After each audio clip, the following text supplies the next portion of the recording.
Tiba di Australia, Timnas Indonesia bersiap hadapi The Socceroos di Sydney Football Stadium. Menurut manajer Timnas Indonesia Bapak Sumarji, para pemain akan melakukan tes kesehatan dan kebugaran terlebih dahulu. Hal itu dilakukan untuk mengetahui kondisi para pemain sebelum melakoni latihan bersama dengan tim kepelatihan yang baru dari Timnas Indonesia.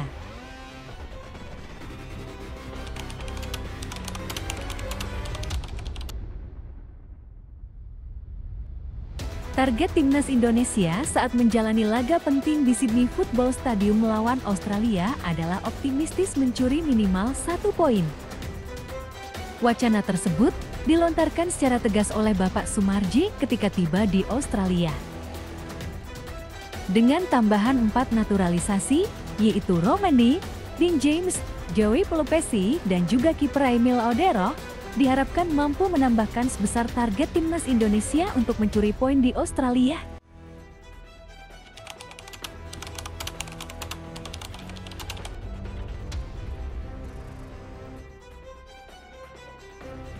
Banyak yang mengira bahwa di era kepelatihan Patrick Kluivert, Timnas Garuda kita akan bermain total football, menyerang penuh dan possession ball yang tinggi.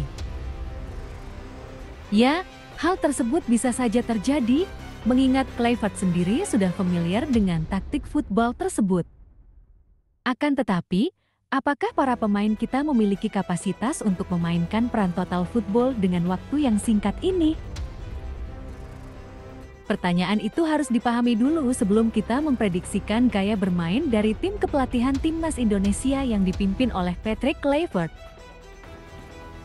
Dari hasil analisa kami, Kluivert dan tim pelatih akan mencoba untuk bermain menunggu dan sesekali melancarkan serangan balik dengan memanfaatkan kecepatan di kedua sayap yang dimiliki oleh Timnas Indonesia.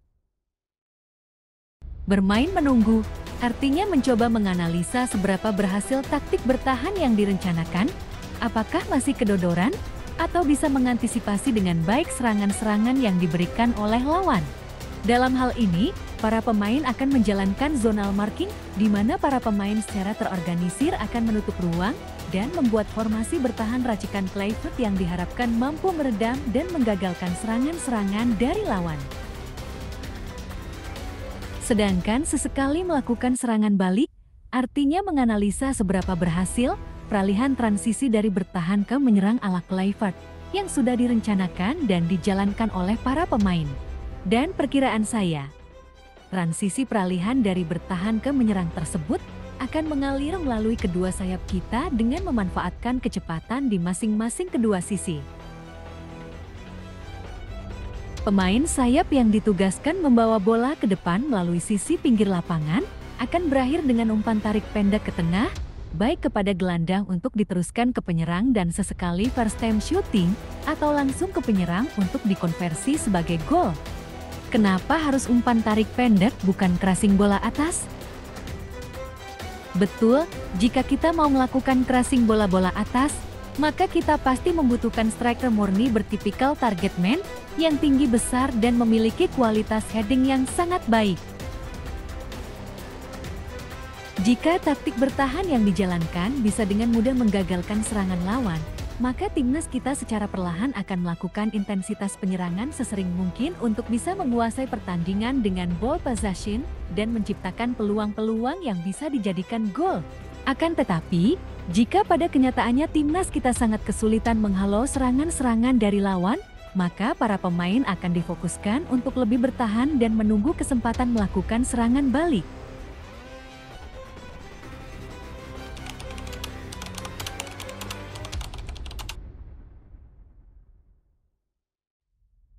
Formasi atau starting lineup sebenarnya hanyalah formalitas.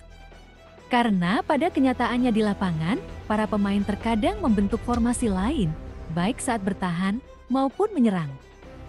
Namun menurut kami, formasi 4-2-3-1 akan dipakai oleh Kluivert dan tim pelatih.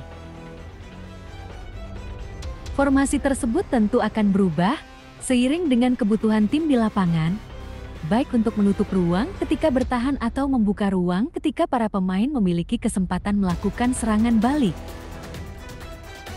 Demikianlah informasi yang bisa kami berikan. Saya Aisyah dari supporter bola ID undur diri.